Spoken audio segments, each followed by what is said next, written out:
Hey guys, welcome back to Gyan Varsha. आज हम लोग डिस्कस करेंगे शटल सिस्टम के बारे में। तो चलिए स्टार्ट करते हैं शटल सिस्टम से। देखिए, पहली बात आती है कि शटल सिस्टम की रिक्वायरमेंट क्यों पड़ी। अगर आपको याद हो, मैंने आपको बताया था कि जो ग्लाइकोलाइसिस होती है, ग्लाइकोलाइसिस आपको क्या देती है। अगर नेट हम ओवरऑल बात करें तो आपको उससे 2 NADH मिलते हैं और 2 ATP मिलते हैं, ठीक है। और आपको ये पता है जो ये NADH होते हैं वो आपके इलेक्ट्रॉन ट्रांसपोर्ट चेन में बहुत हेल्प करते हैं। इलेक्ट्रॉन ट्रांसपोर्ट चेन में NADH कहाँ से आते हैं? TCA साइकिल से।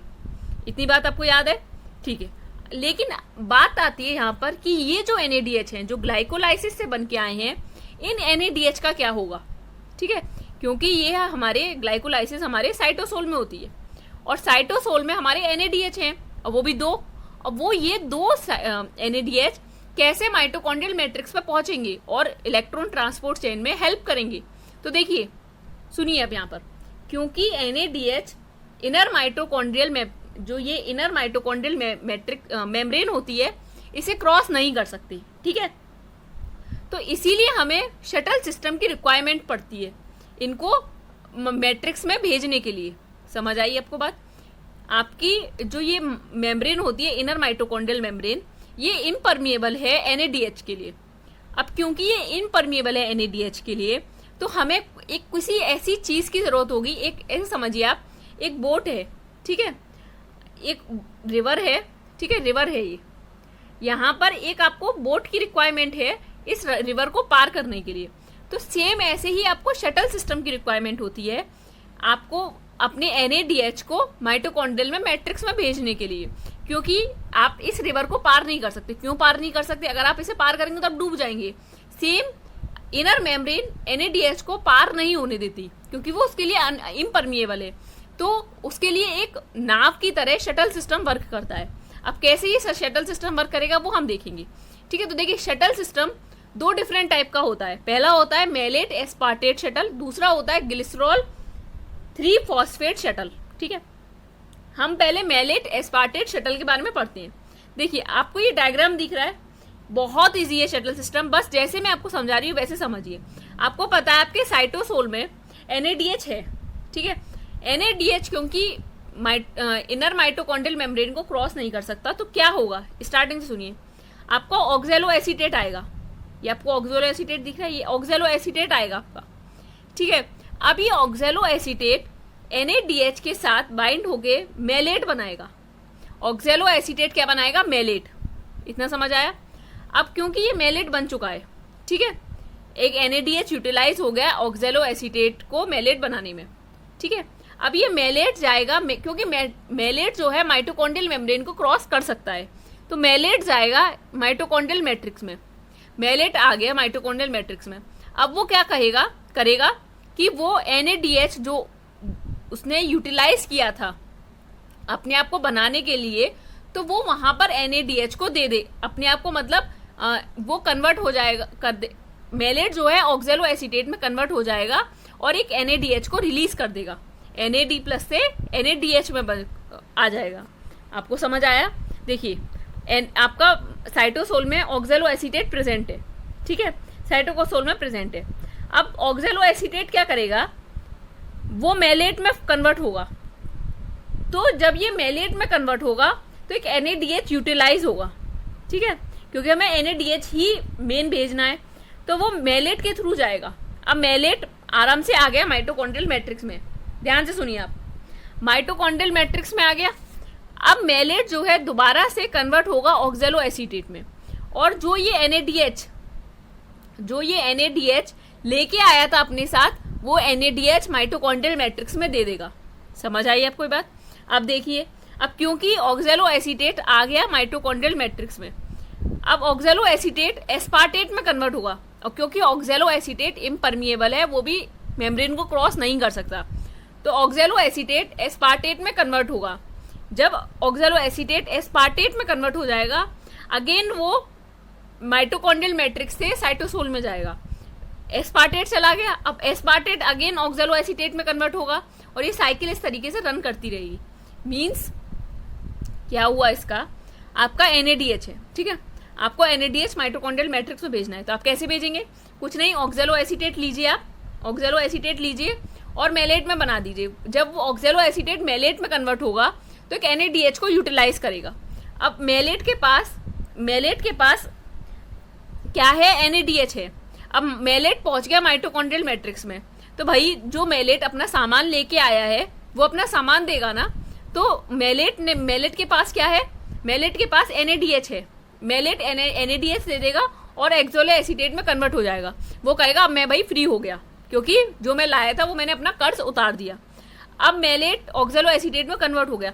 ऑक्जेलो एसीटेट इम्परमिएबल है, समझ रहे हैं? ऑक्जेलो एसीटेट इम्परमिएबल है। अगर आप सोचिए, अगर ऑक्जेलो एसीटेट वापस नहीं जाएगा तो साइटोसोल में भी तो ऑक्जेलो एसीटेट की कमी पड़ जाएगी। दोबारा कैसे जाएगा? दोबारा NADH कैसे आएगा अंदर?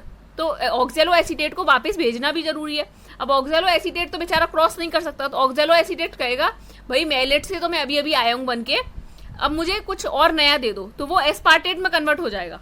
अब वो एस्पार्टेट में कन्वर्ट हो गया, एस्पार्टेट मेम्ब्रेन को क्रॉस कर लेता है। जब एस्पार्टेट साइटोसोल में पहुंचा तो वो दोबारा से ऑक्जेलो एसीटेट में बन जाएगा। समझ आई आपको ये चीज? ये आपकी मेलेट एस्पार्टेट शटल, ठीक है। आप आई होप आपको ये क्लियर हुई होगी। अब हम नेक्स्ट चलते हैं ग्लिसरॉल 3 फॉस्फेट शटल या फिर ग्लिसरॉल फॉस्फेट शटल। देखिए इसमें क्या होता है, ये भी बहुत इजी है। वही बात आपके, या तो आप मेलेट एस्पार्टेट शटल को यूज कर लीजिए या ग्लिसरॉल फॉस्फेट शटल को यूज कर लीजिए। ये डिपेंड करता है कि क्या यूज करना है सेल को, ठीक है। देखिए ग्लिसरॉल फॉस्फेट शटल किस तरीके से वर्क करती है। आपका डाईहाइड्रोक्सी एसीटोन है, ठीक है, और ग्लिसरॉल 3 फॉस्फेट है। तो देखिए क्या होगा, डाईहाइड्रोक्सी एसीटोन फॉस्फेट एक NADH को यूज करेगा और ग्लिसरॉल 3 फॉस्फेट बनाएगा। DHAP आपको याद होगा, ये किस में मिलता है? हमें ग्लाइकोलाइसिस में। डाईहाइड्रोक्सी एसीटोन फॉस्फेट यूज होगा और ग्लिसरॉल 3 फॉस्फेट बनाएगा और एक NADH को यूटिलाइज करेगा। अब ग्लिसरॉल 3 फॉस्फेट में इलेक्ट्रॉन्स भर गए, NADH आ गया ना, NADH यूटिलाइज कर लिया इसने। अब ग्लिसरॉल 3 फॉस्फेट क्या करेगा? ध्यान से सुनिए, ये कहां पर हो रहा है? Intermembranous switch. ग्लिसरॉल 3 फॉस्फेट क्या करेगा? दोबारा से डाईहाइड्रोक्सी एसीटोन फॉस्फेट बनेगा, लेकिन क्या करेगा? ध्यान से सुनिए, क्योंकि इसके पास इलेक्ट्रॉन है तो ये FAD प्रोस्थेटिक ग्रुप का यूज करेगा और FAD2H2 बना देगा, FADH2 with the help of one enzyme glycerol 3 phosphate dehydrogenase complex. देखिए सुनिए क्या होगा, डाईहाइड्रोक्सी एसीटोन फॉस्फेट है, ठीक है, वो कन्वर्ट कर देगा ग्लिसरॉल 3 फॉस्फेट में with the help of one NADH। Means एक NADH यूटिलाइज होगा ग्लिसरॉल 3 फॉस्फेट बनाने के लिए। समझ आया? अब ग्लिसरॉल 3 फॉस्फेट दोबारा से डाईहाइड्रोक्सी एसीटोन फॉस्फेट बनेगा, लेकिन जब वो ग्लिसरॉल 3 फॉस्फेट डाईहाइड्रोक्सी एसीटोन बनेगा तो उसके पास इलेक्ट्रॉन भरे हुए हैं NADH की फॉर्म में। अब क्योंकि इसे इलेक्ट्रॉन रिलीज करने पड़ेंगे, तो ये इस माइटोकॉन्ड्रियल जो इनर मेम्ब्रेन है, इस एंजाइम के थ्रू ये FAD को इलेक्ट्रॉन्स दे देगा और FADH2 में कन्वर्ट हो जाएगा। समझ आई ये बात आपको? आई होप ये चीज आपको क्लियर हुई होगी। तो अब ध्यान से सुनिए, मेलेट एस्पार्टेट शटल में क्या हो रहा था आपका कि मेलेट ऑक्जेलो एसीटेट ने एक NADH लिया और उसे मेलेट बना दिया, ठीक है। मेलेट अंदर माइटोकॉन्ड्रियल मैट्रिक्स में गया, भाई उसके पास इलेक्ट्रॉन भरे हुए हैं, उसने ऑक्जेलो एसीटेट को कहा कि भाई तुम ऑक्जेलो एसीटेट लो, अपने इलेक्ट्रॉन ले लो। उसने NADH बना दिया और ऑक्जेलो एसीटेट कन्वर्ट हो गया, मींस मेलेट कन्वर्ट हो गया ऑक्जेलो एसीटेट में, ठीक है। ऑक्जेलो एसीटेट बाहर नहीं जा सकता तो एस्पार्टेट में कन्वर्ट हुआ, एस्पार्टेट बाहर गया साइटोसोल में, फिर से उसने ऑक्जेलो एसीटेट बना दिया। ये बात आपको समझ आई? अब हम नेक्स्ट चलते हैं। ग्लिसरॉल 3 फॉस्फेट में क्या होगा? कुछ नहीं, ग्लिसरॉल डाईहाइड्रोक्सी एसीटोन फॉस्फेट है, ये बात ध्यान से सुनिए। Dihydroxy acetone phosphate glycerol 3 phosphate में कन्वर्ट होगा with the help of NADH, ठीक है। मीन्स एक NADH को यूटिलाइज करेगा। एंजाइम भी यहां दे रखा है अगर आपको पढ़ना हो, ग्लिसरॉल 3 फॉस्फेट डिहाइड्रोजिनेज। अब ग्लिसरॉल 3 फॉस्फेट दोबारा से डाईहाइड्रोक्सी एसीटोन फॉस्फेट बनेगा, लेकिन क्या करेगा, जो इसमें इलेक्ट्रॉन भरे हुए हैं वो FAD को दे देगा और FAD क्या बन जाएगा? FADH2। समझ आई आपको ये बात? ये किस एंजाइम के थ्रू हो रहा है? ग्लिसरॉल 3 फॉस्फेट डिहाइड्रोजिनेज कॉम्प्लेक्स के थ्रू। आई होप आपको ये चीज क्लियर हुई होगी। अब हम लोग डिस्कस करेंगे summary of ATP synthesis from oxidation of one molecule of glucose. ठीक है, अब पहले अगर हम बात करें, आपको याद होगा हम सब पढ़ चुके हैं, ग्लाइकोलाइसिस, टीसीए साइकिल, फर्मेंटेशन, कैसे आपके पायरुवेट जो है एसिटाइल कोएंजाइम ए में कन्वर्ट होता है, माइटोकॉन्ड्रियल मैट्रिक्स में जाता है, ये सब कुछ हम पढ़ चुके हैं। ठीक है, अगर आपने वो वीडियोस नहीं देखी हैं तो मैं वीडियो के एंड में लिंक दे दूंगी उस प्लेलिस्ट का पूरी का, वहां से देख लीजिएगा। तो चलिए अब हम लोग देखते हैं, ये समरी है। देखिए ग्लाइकोलाइसिस का आपको याद होगा, जब ग्लूकोज से ग्लूकोज 6 फॉस्फेट बनता है तो एक एटीपी यूटिलाइज होता है। जब फ्रक्टोज 6 फॉस्फेट से फ्रक्टोज 1,6 बिस फॉस्फेट बनता है, अगेन एक एटीपी यूटिलाइज हुआ। ग्लिसरॉल्डिहाइड 3 फॉस्फेट के 2 मॉलिक्यूल्स बन गए। जब ग्लिसरॉल्डिहाइड 3 फॉस्फेट के 2 मॉलिक्यूल्स 1,3 बिस फॉस्फोग्लिसरेट बनाते हैं, ठीक है, 2 मॉलिक्यूल्स बनेंगे 1,3 बिस फॉस्फोग्लिसरेट के, तो 2 NADH हमें मिलेंगे। जब 1,3 बिस फॉस्फोग्लिसरॉल्डिहाइड कन्वर्ट होता है 3 फॉस्फोग्लिसरेट में, तो 2 मॉलिक्यूल्स मिलते हैं हमें उसके ATP के। 2 PEP 2 phosphoenol, 2 molecules phosphoenol pyruvate के जब पायरुवेट बनाते हैं, 2 पायरुवेट बनेंगे, तो अगेन हमें 2 ATP मिलेंगे। बात इतनी समझ आई? ये माइटोकॉन्ड्रियल रिएक्शन है। इसमें क्या होगा, पायरुवेट है आपका साइटोसोल में, एसिटाइल कोएंजाइम ए में कन्वर्ट होगा, माइटोकॉन्ड्रियल मैट्रिक्स में जाएगा, तो हमें 2 NADH मिलेंगे। ठीक है, अब देखिए citric acid cycle means TCA cycle की बात आ गई। आपको याद होगा एसिटाइल कोएंजाइम ए क्या बनाता है, ऑक्सैलो एसीटेट के साथ मिलकर सिट्रेट बनाता है। सिट्रेट से जब आइसोसिट्रेट बनता है, देन आइसोसिट्रेट से अल्फा कीटोग्लूट्रेट बनता है। आइसोसिट्रेट से जब अल्फा कीटोग्लूट्रेट बनेगा, अगेन हमें 2 NADH मिलेंगे। ठीक है, alpha ketoglutarate succinyl coenzyme A बनाएगा, तो अगेन हमें 2 NADH मिलेंगे, क्योंकि 2 मॉलिक्यूल्स की बात है तो 2 चीज मिलेंगी हमें। अगेन 2 ऐसे सक्सिनाइल कोएंजाइम ए जब सक्सीनेट बनाएंगे तो हमें 2 ATP मिलेंगे। ठीक है, जब 2 सक्सीनेट के मॉलिक्यूल फ्यूमारेट बनाएंगे तो हमें 2 FADH2 मिलेंगे।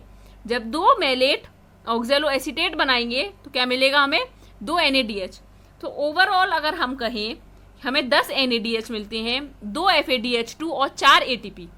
अब बात यहां ध्यान से सुनिए, हमने कहा कि ग्लाइकोलाइसिस में जो NADH बनता है वो माइटोकॉन्ड्रियल मैट्रिक्स में जाएगा। ठीक है, अब वो माइटोकॉन्ड्रियल मैट्रिक्स में जाएगा, वो किसी शटल सिस्टम के थ्रू जाएगा, क्योंकि NADH तो क्रॉस नहीं कर सकता इनर मेम्ब्रेन को। अब वो किस शटल सिस्टम के थ्रू जाएगा, अगर हम पहले बात करें कि चलो मेलेट एस्पार्टेट शटल सिस्टम के थ्रू जा रहा है।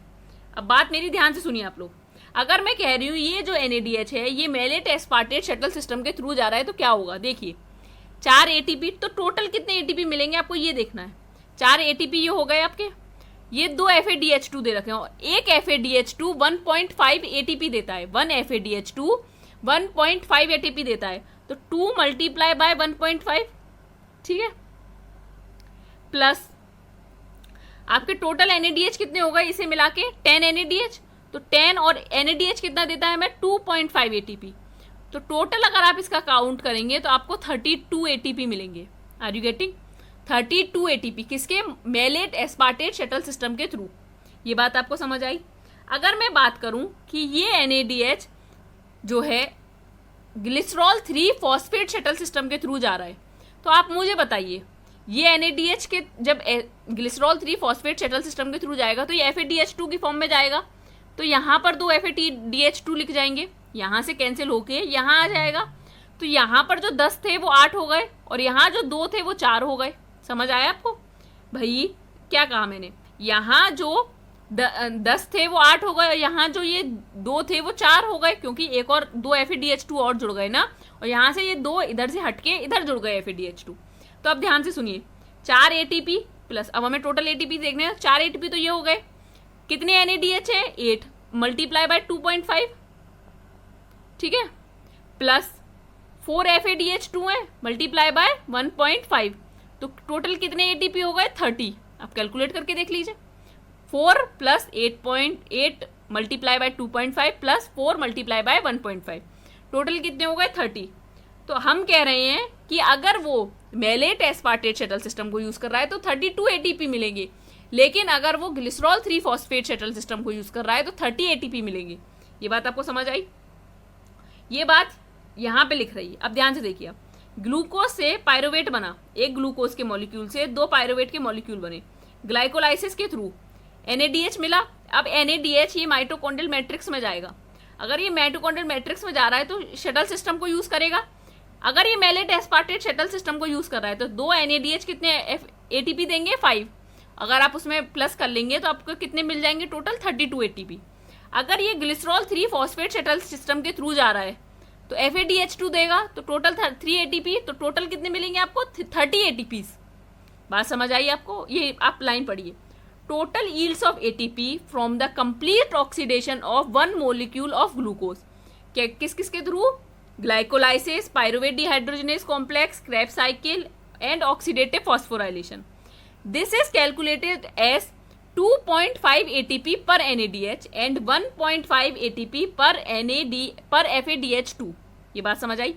The total number is either 30 or 32 depending on the mechanism used to shuttle NADH equivalents from the cytosol to the mitochondrial matrix।